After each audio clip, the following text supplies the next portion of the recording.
Hello everyone. आज का हमारा जो लेक्चर है वो होने वाला है उपभोक्ता जागरूकता क्या होती है और उपभोक्ता के जो अधिकार होते हैं उनके बारे में हम जानेंगे आज कि कौन कौन से अधिकार हैं जो कि एक उपभोक्ता को मिले हुए होते हैं किसी भी उत्पाद को खरीदते समय। ठीक है, तो आपने कई सारी जगह देखा होगा, एड भी देखा होगा आपने टीवी में, जहां पर लिखा होता है जागो ग्राहक जागो, है ना। तो उसी चीज पे आज हम बात करने वाले हैं। ठीक है, ये टॉपिक जो है वो हमारा है बिजनेस स्टडी, जो कि व्यवसाय अध्ययन से है। सबसे पहले हम जानते हैं कि उपभोक्ता जागरूकता का मतलब क्या होता है। जागरूकता का मतलब किसी भी उत्पाद को खरीदते समय जागरूक रहना, है ना। क्या रहना? जागरूक रहना, यानी कि अगर हम बात कहें इसको तो इसका मतलब होता है अवेयर, अवेयरनेस, है ना। इससे रिलेटेड किसी भी प्रोडक्ट से रिलेटेड आपको अवेयर रहना है कि जब भी आप उसको जो है परचेज करने जाते हो, यानी कि परचेज मतलब खरीदने जाते हो, तो उसके बारे में सारी चीज़ों की नॉलेज आपको होनी चाहिए, या फिर कौन-कौन से चीज़ें जो होती हैं उनकी आपको जानकारी रहनी चाहिए। ठीक है? उन्हीं चीज़ों की हम बात यहाँ पर आज करने वाले हैं। तो उपभोक्ता की वह स्थिति जो अपने अधिकारों के बारे में जागरूक है, आज हम उन्हीं पॉइंटों को जो है डिस्कस यहाँ पर करने वाले हैं। तो जैसे कि इन अधिकारों का उल्लंघन कब हुआ है, और यही भी जानना है कि उल्लंघन के लिए उचित निवारण पाने के लिए कौन-कौन सी चीज़ें हमें जो है वो करनी होती हैं। जैसे कि मान लो जो अधिकार हमें मिले हुए हैं, उनका उल्लंघन अगर हो भी रहा है, तो कैसे हम उस चीज़ को दूर कर सकते हैं, या फिर कैसे हम उनसे निपट सकते हैं। कहीं न कहीं उन्हीं चीज़ों की यहाँ पर जो बात हो रही है। ठीक है? तो उपभोक्ता जागरूकता का मतलब होता है हमें ये जानना चाहिए कि यह एक उपभोक्ता के रूप में आपके क्या कर्तव्य हैं, मतलब कौन-कौन सी चीज़ें आपको करनी चाहिए, और यह जानना है कि इसे ज़िम्मेदारी के साथ करना है। तो मतलब वही इल्लीगल तरीके से आपको कोई भी चीज़ के बारे में नहीं आगे कंप्लेंट करनी है, मतलब एक तरीके से लीगल पर्पज़ से, लीगल तरीके से ही हमें वो ऑब्जेक्शन उठाना है। हर व्यक्ति जो होता है वो किसी न किसी तरह से उपभोक्ता होता है भई, चाहे आप मार्केटिंग में खरीद-फरोख्त कर रहे हों, या फिर आप किसी बड़े बिज़नेस की बात कर लें, है ना? या फिर छोटे प्रोडक्ट की बात कर लें, कहीं न कहीं हर तरह से कोई न कोई एक उपभोक्ता होता है। अब कोई सिंगल कमोडिटी खरीद रहा है, यानी सिंगल प्रोडक्ट खरीद रहा है, तो वो एक स्मॉल लेवल का उपभोक्ता हो गया, कहीं न कहीं एक होलसेलर है तो वो भी उपभोक्ता ही है ना? क्योंकि हम सभी अपने जीवन में बनाए रखने के लिए सामान तो खरीदते ही हैं, कुछ ना कुछ जो ज़रूरी जो होता है हमारा, या किसी तरह की सेवाओं को लेते हैं हम, सेवा मतलब सर्विस का लाभ उठाते हैं। तो यही कारण है कि उपभोक्ता जागरूक का अर्थ जानना ज़रूरी है, कि ताकि हम अपनी ज़िम्मेदार उपभोक्ता बने। ज़िम्मेदार उपभोक्ता का मतलब हमारी ये ज़िम्मेदारी है कि भई हम जो सर्विस लेना चाह रहे हैं, हम जो उत्पाद खरीदना चाहते हैं, उनके बारे में हमें जागरूक रहना चाहिए, है ना?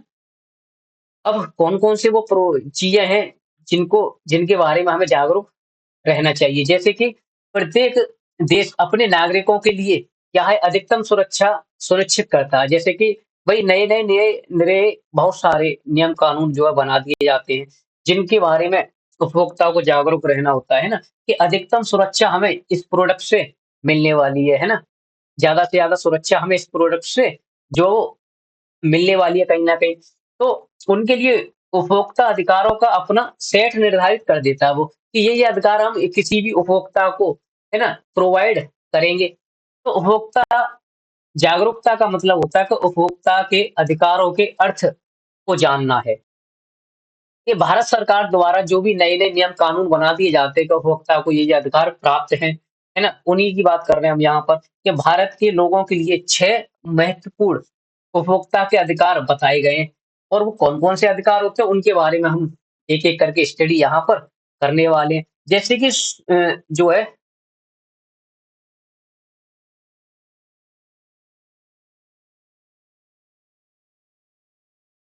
सुरक्षा का अधिकार। सुरक्षा का मतलब क्या होता है कि यह उपभोक्ता का यह अधिकार होता है कि उसे किसी भी ऐसी वस्तु या सामान या फिर कोई सर्विस जिसको वो विपणन से संरक्षण मिले, विपणन का मतलब मार्केटिंग से संरक्षण मिले जो कि उसके हित में हो तथा जिससे उसे नुकसान हो। मान लो मैंने कोई भी एक्स वाई जेड प्रोडक्ट खरीदा है ना, अब उस प्रोडक्ट से मुझे हो जाता है कोई नुकसान, अगर मुझे कोई नुकसान हो भी जाता है उस प्रोडक्ट से या फिर हानि हो जाती है मुझे कोई उस प्रोडक्ट से, तो मुझे वहाँ पर प्रोटेक्शन मिले उस चीज़ से, है ना? मुझे प्रोटेक्शन मिले उस चीज़ से कि भई जो भी मुझे लॉस हो गया उसकी भरपाई होनी चाहिए, चाहे वो कोई प्रोडक्ट हो, है ना? प्रोडक्ट हो या फिर वो कोई सर्विस हो, किसी भी चीज़ की बात कर लें आप यहाँ पर, है ना? अब सेकंड की अगर हम बात करें तो यहाँ पर सूचना पाने का अधिकार, कि सूचना पाने का मतलब होता है कि हम उसे खरीदी जा रही वस्तु के बारे में सारी जानकारी मिलनी चाहिए हमें। जैसे कि हम कोई भी प्रोडक्ट खरीदे थे तो आपको उसके बारे में यह जानकारी मिलनी चाहिए कि मान लो मैंने कोई एक प्रोडक्ट खरीदा ये है ना, अब इसमें कौन-कौन सी चीज़ें इंक्लूडेड हैं, कि सॉल्ट कितना है ना? इसमें, है ना? इसमें शुगर कितना मिला हुआ है, इसमें कलर कितना मिला हुआ है, तो वो सारी चीज़ों की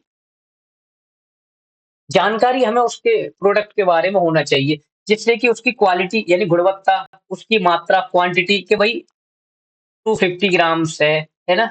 या फिर 300 ग्राम है, इस चीज़ की, उसकी क्षमता कि भई वैलिडिटी की बात कर लें, कैपेसिटी है ना? कैपेसिटी की बात कर लेते हैं यहाँ पर हम, और शुद्धता यानी कि कितना वो एक्यूरेसी है उसमें, शुद्ध है, और मानक मतलब जो स्टैंडर्ड बनाए गए हैं उनके हिसाब से वो चीज़ है या नहीं है। और कीमत से संबंधित भी हमें जानना चाहिए कि वो जो प्राइस है ना, उसका वो प्राइस इल्लीगल तरीके से चार्ज तो नहीं किया जा रहा, वो भी सूचना हमें वहाँ पर पाने का अधिकार होता है।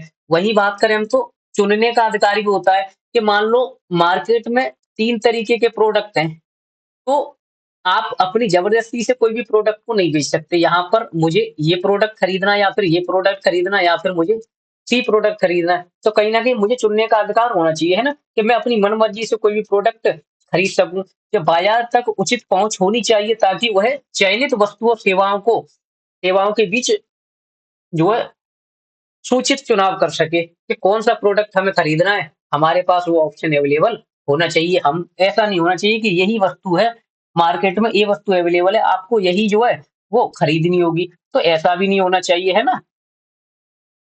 ऐसे बाज़ार में जहाँ एकाधिकार है, एकाधिकार का मतलब होता है मोनोपोली, ये आप इकोनॉमिक्स में पढ़ते होंगे, है ना?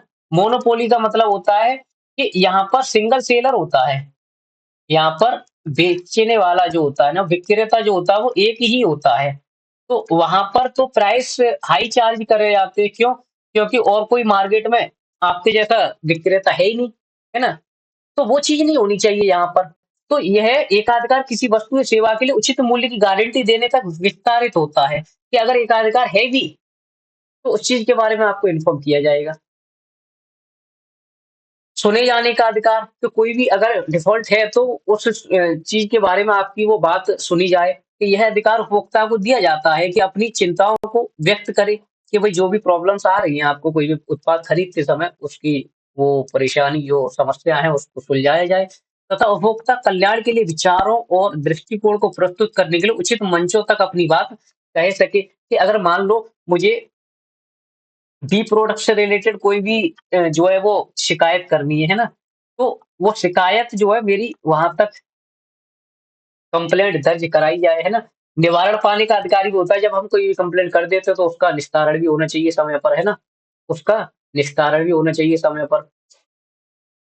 कि निवारण माँगने का अधिकार भी होता है, भारतीय संविधान द्वारा ऐसा जो लोगों को मौलिक अधिकार दिए गए, मौलिक यानी कि जो बेसिक रेगुलेशंस होते हैं ना, उपभोक्ता जो है अधिकारों से संबंधित व्यापार में किसी भी अनुचित व्यवहार जो हो जाता है, अनुचित मतलब अनफेयर, इसको हम बोल सकते हैं।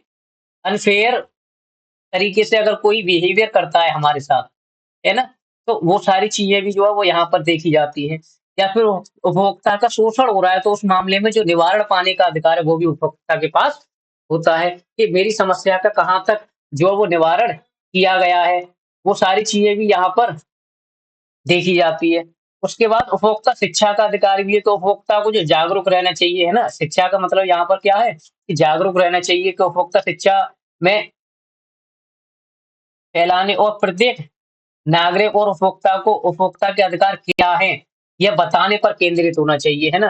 कि तुम्हें भई ये भी सूचना देनी है कि उपभोक्ता को ये चीज़ों की जानकारी हम देंगे और किसी मतलब कोई भी चीज़ हम जो अगर सेल करते हैं ना, तो वो हिडन तरीके से नहीं करेंगे।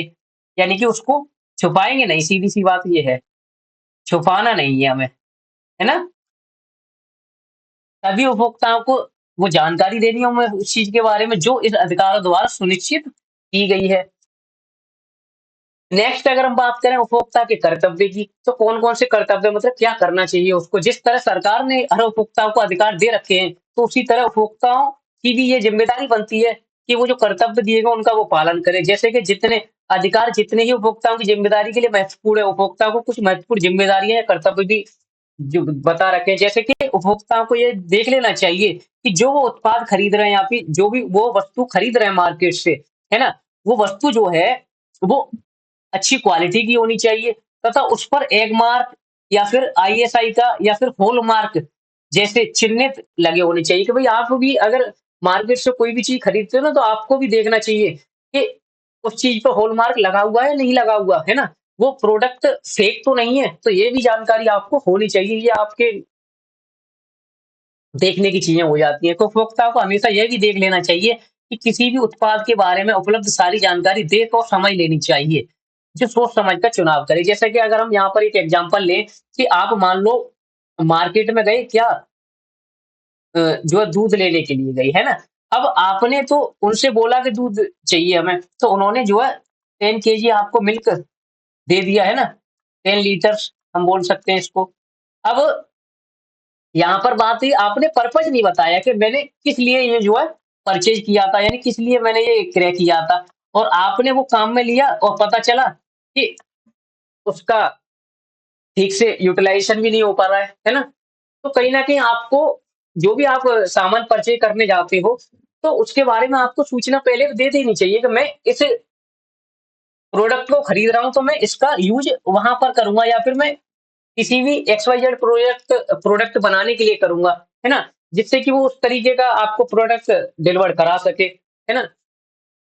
क्योंकि भई एक वस्तु के कई सारे यूज़ होते हैं और उसी तरीके से उसमें जो है वो सर्विस डिलीवर कराई जाती है उसी हिसाब से, है ना? उपभोक्ताओं को और अगर हम बात करें थर्ड की, तो उपभोक्ताओं को नियमों का पालन करना चाहिए और वस्तुएँ खरीदते समय गैर कानूनी व्यवहार नहीं करना चाहिए कि वह गैर कानूनी व्यवहार भी आपको नहीं करना, ये आपकी ज़िम्मेदारी है ना? तो बन जाती है यहाँ पर और उपभोक्ताओं को हमेशा विक्रेता से खरीद करते समय बिल लेने पर जोर देना चाहिए कि आप भी अगर ये देखते हो कि भई बिल मत दो, चाहे वो चीज़ ₹10 की चीज़ आपको ₹8 में दे रहा है ना? तो आप क्या कहते हो कि रहने दो कोई बात नहीं, बिल हमें मत दो। लेकिन बिल आप माँगते हो, तो भले ही ₹10 की पड़ रही है आपको, लेकिन बिल माँगते हो तो आपके पास एक पक्का सबूत हो जाता है कि अगर आपको उस प्रोडक्ट से रिलेटेड कोई भी हानि हो जाती है ना और आप उसके खिलाफ जो है वो कंप्लेंट करते हो, है ना? या आप शिकायत करते हो, तो कहीं न कहीं आपकी शिकायत फिर वो लीगल मानी जाती है जब आपके पास वो बिल रहता है तो। तो आपको जोड़ देना कहाँ पर कि मुझे बिल चाहिए ताकि खरीद में कोई अगर समस्या हो जाती है तुरंत उसका समाधान भी हो सके। जब आपके पास बिल ही नहीं होगा तो वो तो कह देगा ना कि हमारे पास से नहीं खरीदी गई है वस्तु। और उपभोक्ताओं की ये भी ज़िम्मेदारी बन जाती है कि विक्रेता से शोषणकारी व्यवहार नहीं करना। भई वो तो ठीक है, आप जब खरीद रहे हो ना तो उससे अनुचित व्यवहार नहीं करना आपको, है ना? आपके खिलाफ आवाज़ उठाई जाएगी मतलब अनुचित व्यवहार प्रथाओं के खिलाफ आवाज़ उठाएँ। कि ना तो आप गलत व्यवहार करेंगे उसके साथ, ना वो करेगा, है ना? ये सारी चीज़ें भी देखनी चाहिए यहाँ पर हमें। दूसरा क्या है इसके बाद कि उपभोक्ताओं को उपभोक्ता आवश्यकताएँ और अपेक्षाओं को व्यक्त करने के लिए गैर राजनीतिक संगठन बनाने चाहिए। गैर राजनीतिक मतलब उसमें राजनीति नहीं करनी हमें, सीधी-सी बात है ना?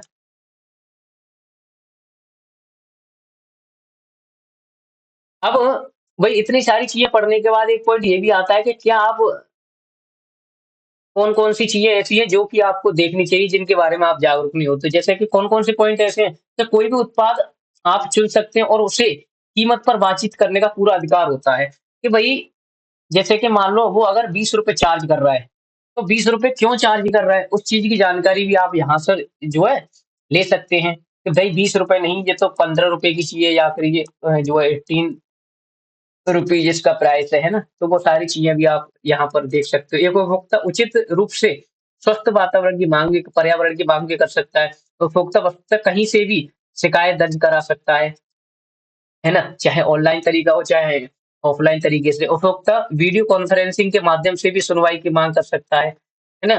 कि भई हमारी जो कंप्लेंट है वो हम खुद से नहीं आ सकते, तो हमें वीडियो कॉन्फ्रेंसिंग के ज़रिए हमें वो सारी चीज़ों की जो जानकारी होनी चाहिए, है ना? उसका निवारण कैसे किया जाए, कैसे नहीं, तो आप जो बिना जाए ही आप घर से भी उस चीज़ को कर सकते हैं। और उपभोक्ता यह भी जान सकता है कि उसकी शिकायत क्यों खारिज कर दी गई, यानी उसका हम देख सकते हैं कि रीज़न क्या है भई इसका, है ना? रीज़न आपको पता चल जाएगा, तो वहाँ से ये देखा जाएगा कि भई आपने जो शिकायत करी थी वो लीगल थी या फिर इल्लीगल थी। तो वो सारी चीज़ें भी यहाँ पर देख ली जाती है ना। अरे ऐसा होता है ना कि आप कोई भी शिकायत आप कर देते हो, तो वो शिकायत जो है जब तक क्लोज़ नहीं करी जाएगी, जब तक आप उससे क्या है सहमत नहीं हो जाते हो, है ना? जब आपकी सहमति होगी तभी वो जो है वो क्लोज़ कर दी जाती है। लेकिन आपकी सहमति के बिना अगर क्लोज़ कर दी गई है, तो उसका क्या है आपको जो वो रीज़न जानना पड़ेगा, है ना? मतलब रीज़न बताना पड़ेगा कि क्यों आपने वो कंप्लेंट क्लोज़ करी है, खारिज करी है। तो यही सारी चीज़ें थी यहाँ पर, है ना? आई होप आपको उपभोक्ता के क्या कर्तव्य होते हैं, क्या उसका महत्व है, वो सारी चीज़ें जो है अच्छे से समझ आई होगी।